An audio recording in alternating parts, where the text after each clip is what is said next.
We are up to mitzvah number 159. This is in the middle of the book of Leviticus. We're following the mitzvos in the order in which they appear in the Torah. And this is a very different concept, a foreign and alien concept to us. It's not really relevant to us because it deals with something which is not really present or pertinent to our lives the way they are currently constructed. And that's because they relate to purity and impurity. Previously, we had the laws of kosher and non-kosher. Certain animals are pure, you could eat them without any damage, and others are impure. They're not kosher. They're harmful and deleterious. Don't eat them.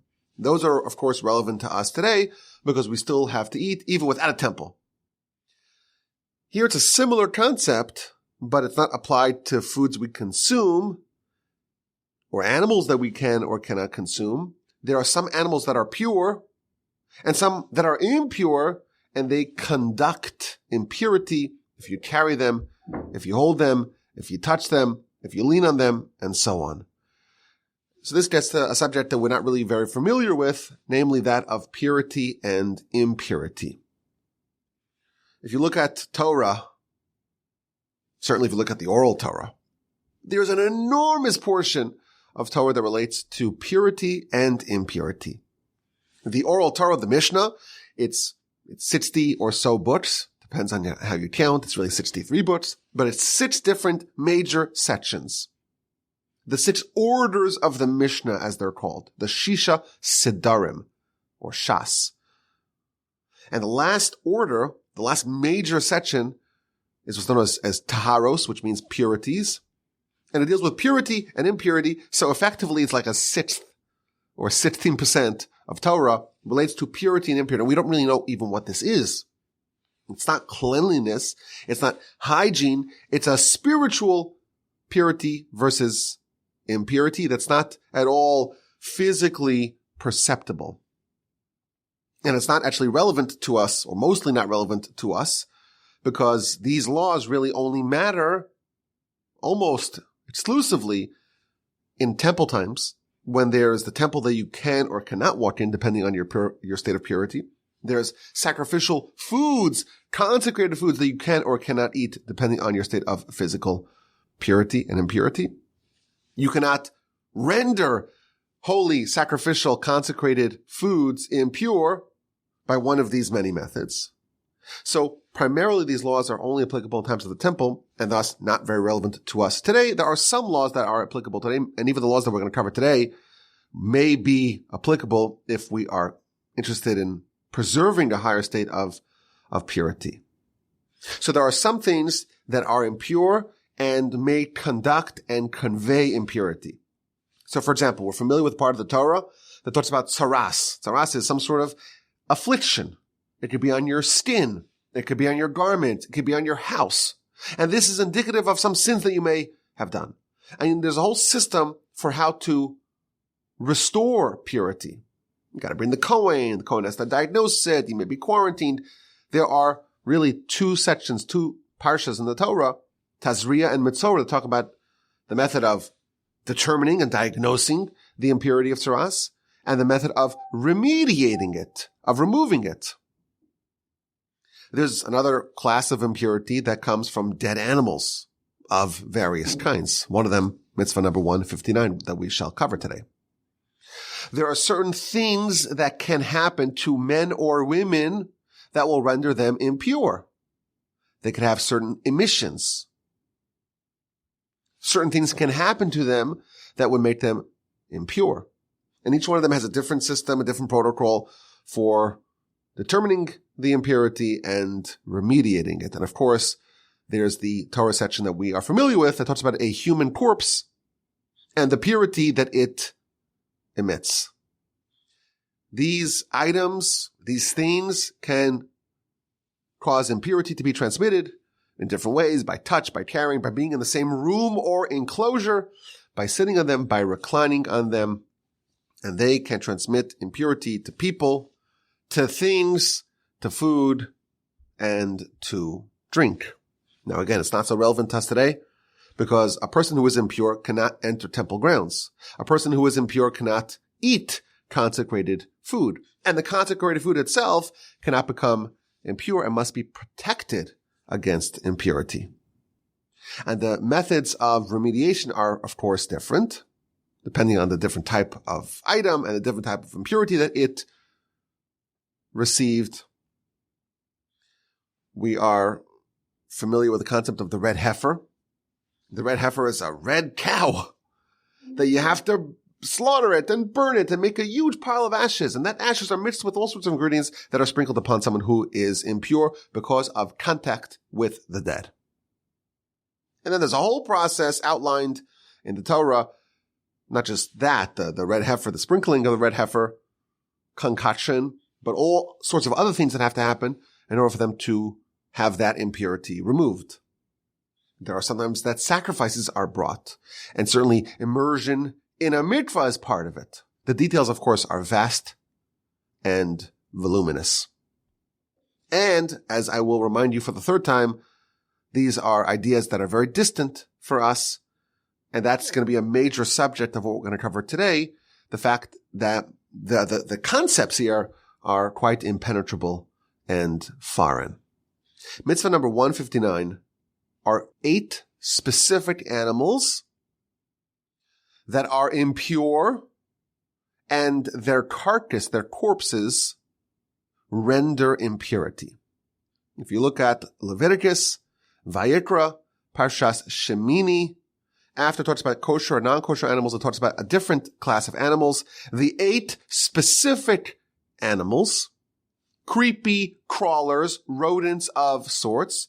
This is in chapter 11, verses 29 and 30, that when they die in their death, they are impure. Now it lists the animals in Hebrew, and there's some sort of debate or uncertainty as to exactly what is the identity of these 8 animals.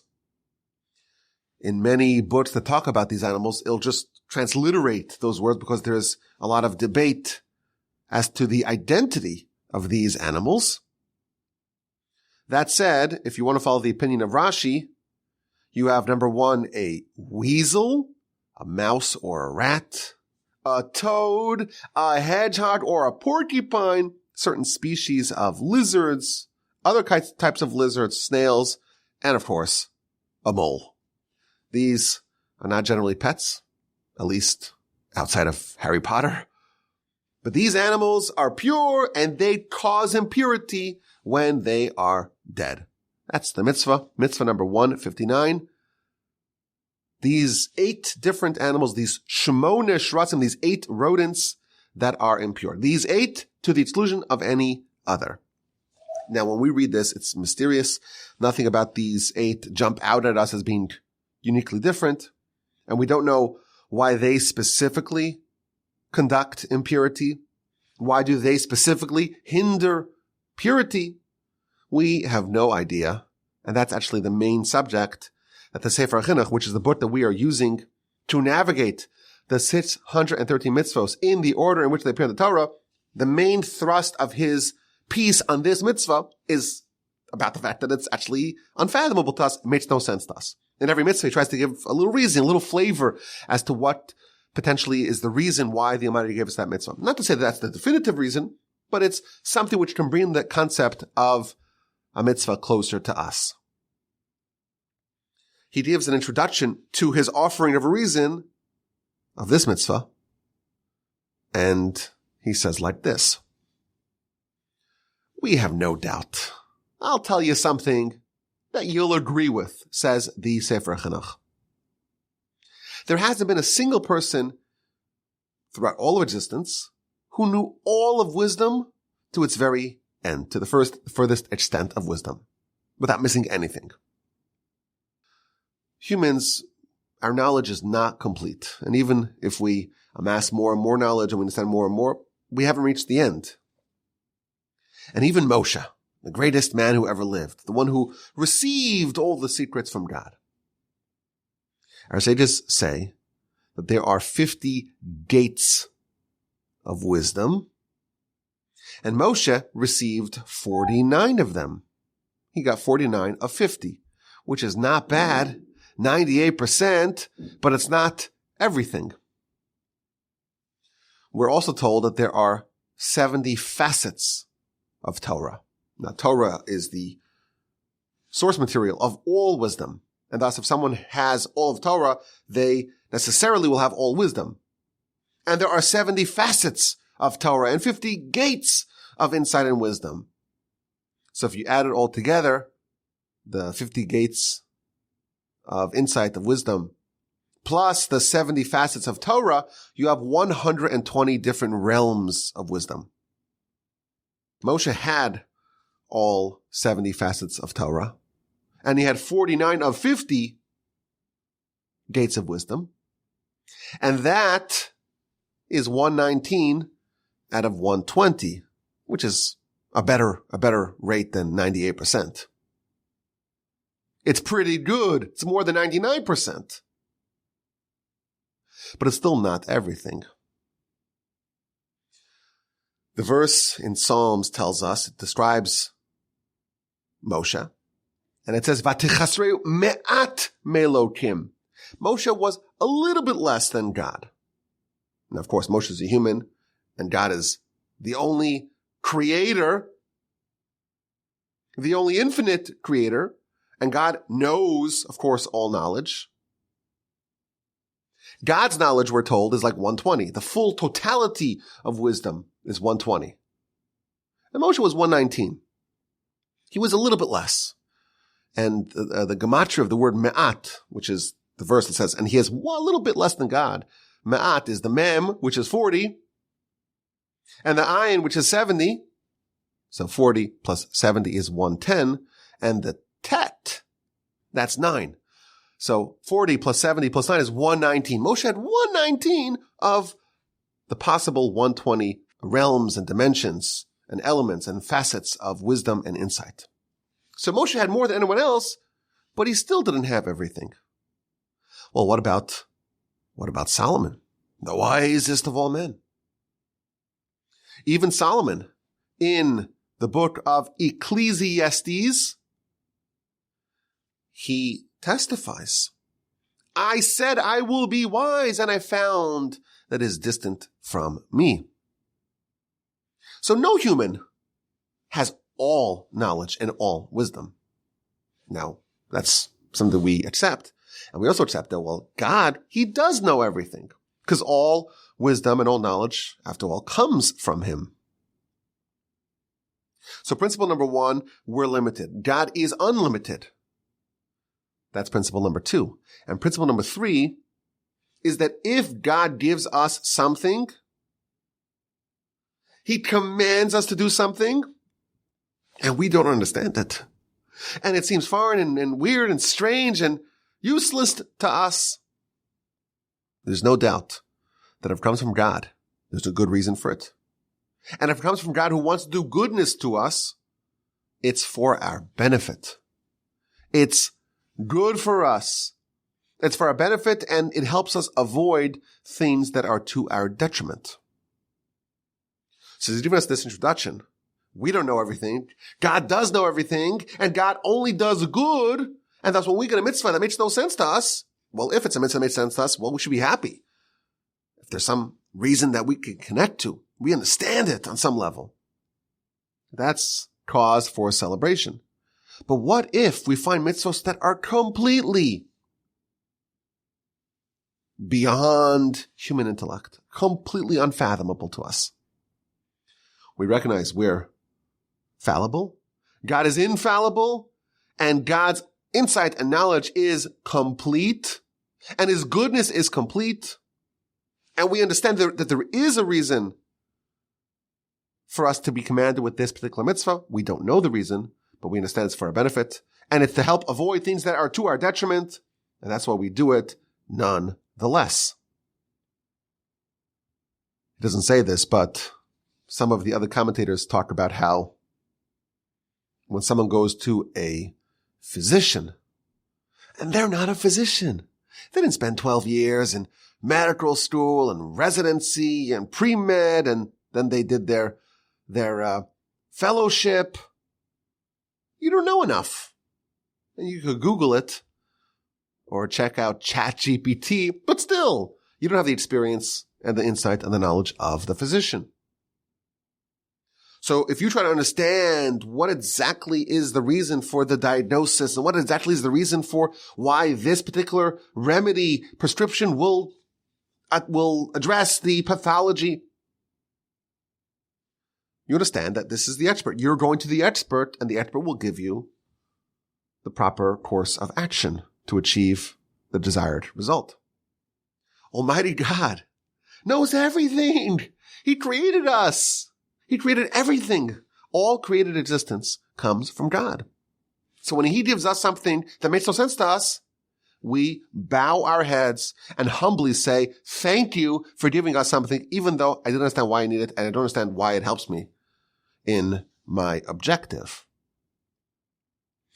Now, it's interesting, the whole book that we're studying here, it's giving us a little bit of each mitzvah, a little flavor, a little snapshot of every mitzvah, and also the reason for the mitzvah.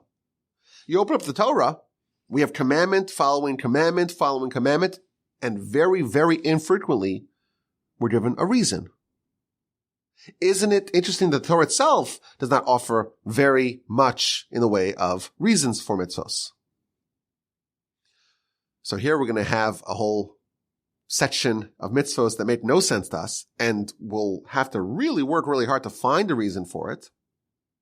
So the Sefer Chinuch tells us that the Talmud addresses the reason for the omission, for the nearly complete dearth of reasons for mitzvos in the actual scripture of the Torah. If you are given the reasons for mitzvos, it may lead to grievous blunders. And it cites the example of 3 mitzvos that we are told the reasons for. Mitzvos that are not relevant to basically everyone who's listening,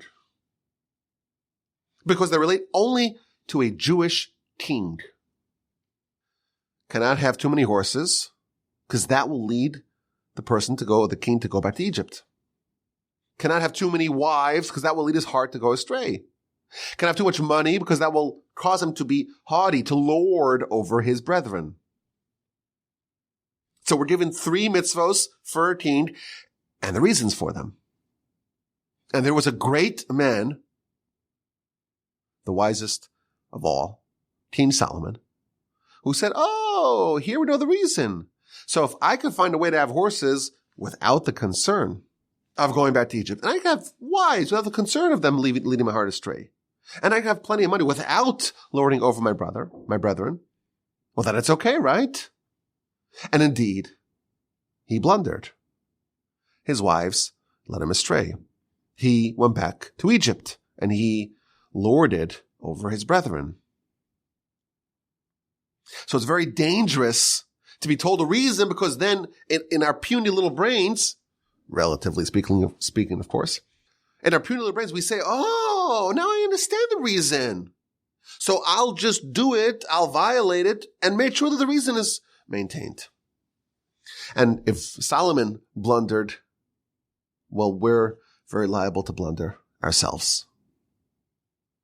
That's the introduction that he gives to this reason for this mitzvah of the 8 different animals, the 8 rodents that are impure when they die. He tells us, well, once we know these introductions, we know God will not command us in any mitzvah that's not for our benefit and that's not good for us. And when we have forbidden foods, why is this forbidden? We don't ask a question. We understand that this is for our benefit. When there's purity and impurity, don't do this and this and this because it's impure. And we don't understand why. And you try to use all your faculties and all your ability to discover, and you don't find the answer. You cannot find an answer. We still know that it's for our benefit. That said, when it comes to impurity, the Sefer Chinuch will offer us a reason. And he says, listen, for most people, they don't understand this at all. But the general idea, or a general idea that we can have when it comes to purity and impurity, is that it relates not to our body, but to our soul. Impurity damages not the body, but the soul. Impurity weakens not the body, but the soul. Just as we know that not all foods are created equal. Some foods are healthy, are good for you, and some are bad for you. Some practices are good for your body, and some are bad. Everyone agrees that doing some exercise, it's good. They may argue how much, high intensity, or maybe cardio, or lifting. Everyone has different perspectives as to exactly what type of exercise is good. But everyone agrees that some exercise is beneficial. And everyone agrees that certain foods are more healthful than others. Well, that's for the body. What about the soul? The Almighty organizes for us in the Torah things that are good for our soul and things that are damaging and hurtful and injurious to our soul. And he says, we have kosher food, non-kosher food. The Talmud says, why should you not eat non-kosher food? Because it clams up your heart. It gummies up your heart. It makes it impenetrable and unimpressionable. It weakens your ability to use your heart properly, to be sensitive to matters of the spirit. Similarly, when it comes to impurity, these are things that are damaging in a way that you will never be able to measure with any physical tool or implement. It's damaging spiritually. It's damaging to your soul. And then he says, wait a minute. The rodents, the 8 rodents that are forbidden to us, or not forbidden, but that cause impurity when you touch them, and these are all physical things, and you touch them physically. So if it's a physical thing that you touch and interact with physically, how could it possibly damage the soul? Where's the touch point that these items can convey impurity to the soul? If it touches your body, well, how would it affect your soul? That's a clever question. And he says it's not such a good question because after all, your body and your soul, they're merged, they're fused together, they're touching, they're partners. There is no part of your body that has no influence of the soul. The soul permeates every part of the body. And thus, when you touch something, even though you're touching it physically, there's actually parts of your soul, your spiritual counterpart, that's also part of this. You're only animated because of your soul. Life permeates the entirety of your body so long as your soul is within you and it permeates the entirety of your body. And therefore, if you're touching it physically, actually spiritually as well, it is interfacing with your soul. So he's offering us a reason for these mitzvos. It has to do with the soul and the spirit, and thus you won't be able to measure it with any physical means. And then he tells us, we don't know much of our soul. We don't know enough of the nature and the properties and the essence of our soul. How can we possibly think that we could conceive with remedies for maladies of the soul? A physician has to understand the person, the body, the anatomy, the interactions, the pathology. Only then can the physician diagnose and offer a prescription, a remedy. When it comes to matters of purity and impurity, we don't know enough about the soul, its essence, its nature, its functions, its properties. We are ignorant in matters of soulology. And therefore, all we can say is, listen, we understand that it's damaging, it's harmful for the soul. We don't exactly understand how or why, but we accept it and we understand why it's important for us to obey if we want to keep our soul pure. This is the one idea that he will share with us, even though he's saying we don't know and he's throwing up his hands in surrender to say we don't really understand what's happening over here. Nevertheless, this little idea, this kernel of an idea will help us to at least gain some footing in understanding the subject matter.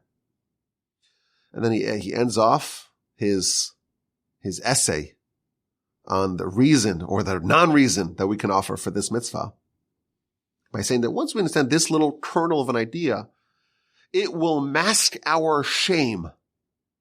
When we get to the mitzvah number 197, we're up to 159 now, so this is still a few mitzvahs away. And we talk about the red heifer and the great paradox of the red heifer.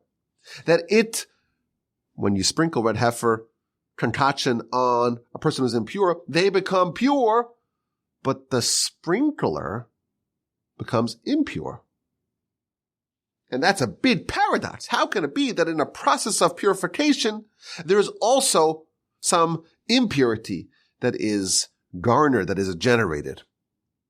This one idea, this little kernel of idea, will help mask our shame when we encounter that idea. Okay, that's what he offers us by way of introduction to understand the reason for this mitzvah. And then he, as he always does, runs through a sampling of some of the laws and the applications of this mitzvah. So again, it's mitzvah number 159, 8 distinct animals. Maybe there's some debate as to the identity of these animals. Animals that when they're dead, they are impure and they cause impurity. And he begins the laws by telling us that these are what's known as a father of impurity. A father versus a child of impurity. A father begets a child. So in a similar way, when something is a father of impurity, it can spawn, it can foist impurity onward. It can beget impurity. And this renders a person or vessels impure if they touch. So if a person touches, they're clutching a dead rat in their hand, well, that's impurity. There's a famous illustration in the Talmud and in the Talmudic literature about someone who's jumping into a mikvah and they're holding tightly a rodent in their hand. And it's the description of an idea that you can't do something that immediately makes you impure and try to do that at the same time that you're trying to become pure.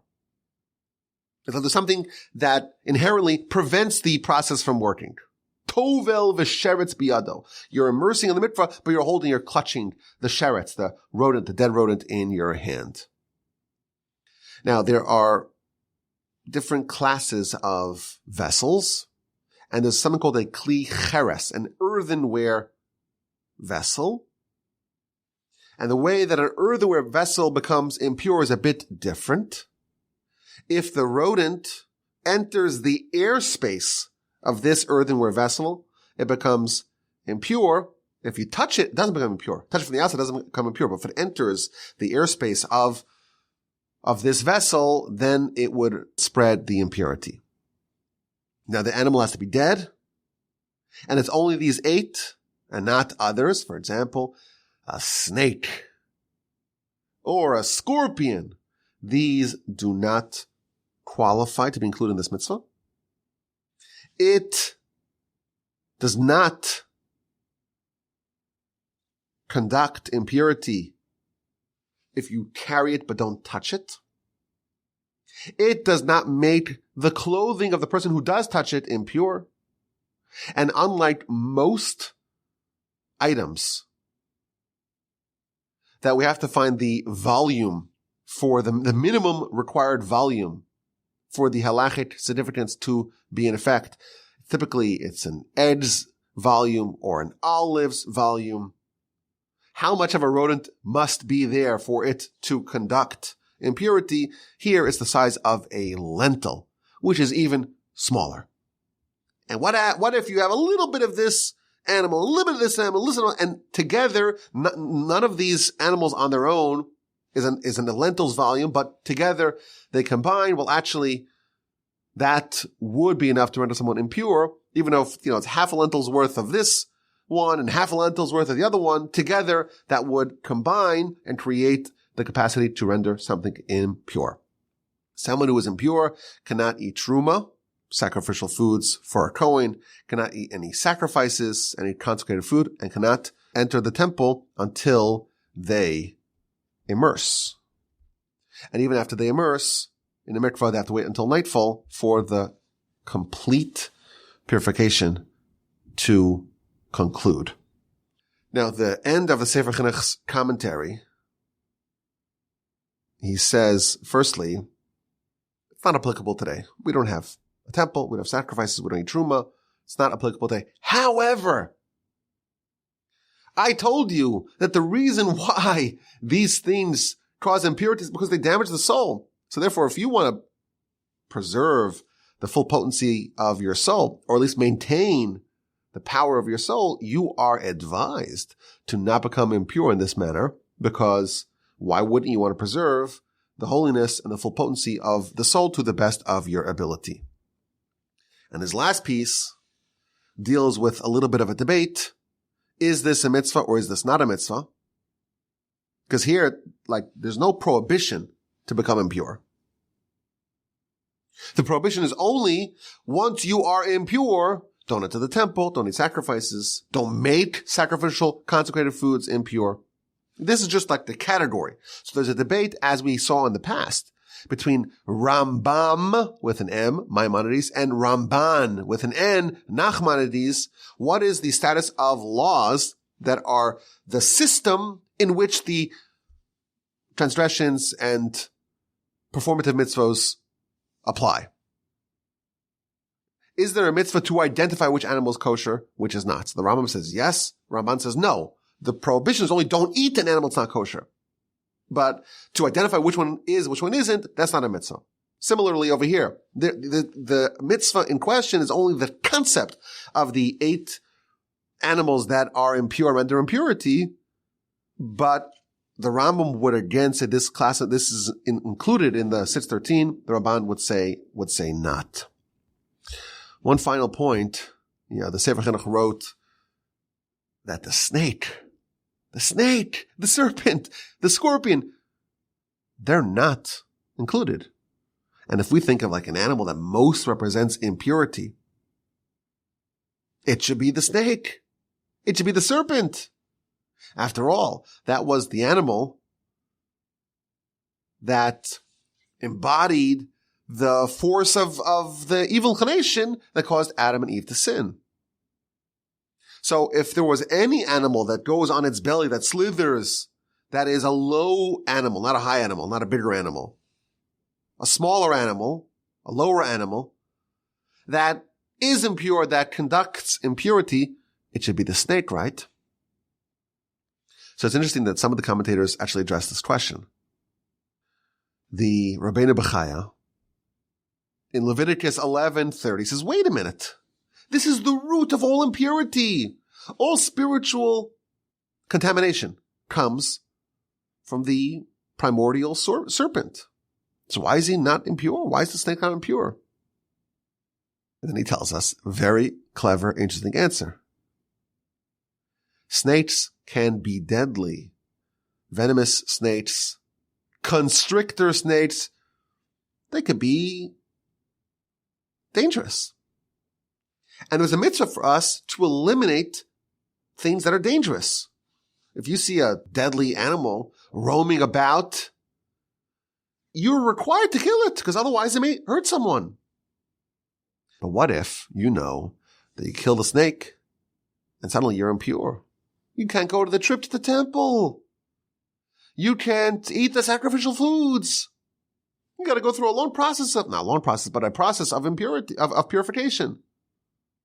You may have second thoughts about killing the snake or the scorpion. And therefore, Torah doesn't want to prevent someone who would have otherwise removed that menace from killing it. And therefore, it says you can't eat the snake, but if you touch it, it is not a problem. Which, by the way, it's very helpful for someone who wants to wear snake skin boots. That's more than a lentil's volume of snake. Now, that's not really my style. When some people like, snake skin stuff, that would be a problem, I imagine, if a snake was impure, but it's not. So I guess we could celebrate that. Now, some people may think that maybe a crocodile is maybe one of those 8 animals. That might be a problem. But that's one reason why the snake would not be included. There is another answer given to this question. Very interesting, from the Or HaChaim, one of the great commentators on the Torah. In chapter 11, verse 29 of Leviticus, he says, wait a minute, how come the snake is not impure? And then he says, the snake's impurity, this is very interesting, it's in its soul and not in its body. Animals have some soul, some spark. There's some spiritual component to the physical body. Animal dies, well, why is it not animated anymore? Well, because it's dead. Whatever spiritual force it had animating it was removed from it. Where is the impurity of the snake? It's not in its body. It's only in its soul, whatever soul animals have. And therefore, once it's dead, all of its impurity is gone, and thus the dead snake actually does not convey any impurity. So the snake is very, very impure, but unlike these animals whose impurity is in their body, the snake's impurity is in its soul, whatever it means that the snake has a soul. And therefore, once it's dead, the impurity is gone and is not conducted at all by the body of the snake. So we have mitzvah number 159. Very interesting, very foreign, very distant idea from us, the whole concept of purity and impurity, specifically the 8 animals that the Torah identifies that are impure when they die. What those 8 animals are, we don't have unanimous consensus on. We have the list of Rashi. Maybe others may argue on the exact list of 8. Someone touches them, they become impure. They cannot eat certain foods, cannot enter into the temple grounds. If these dead rodents, if they render or they touch foods, they make them impure, and so on. These are some of the laws. Again, it's not relevant to us. It's a very distant idea from us. But I think maybe the takeaway for us is the larger essay that he brought. Namely, we don't know everything. God does know everything. And he only does good for us. And yes, we may find a reason for a mitzvah here, a reason for a mitzvah there. That's not the totality of the reasons for mitzvos. We accept them all, whether we understand it or not, because we understand that he wants our benefit and wants to help us avoid things that are damaging and to our detriment. Mitzvah number 159, the mitzvah of these 8 impure animals. My email address is rabbi.wolbe@gmail.com. I look forward to your questions and comments and your feedback.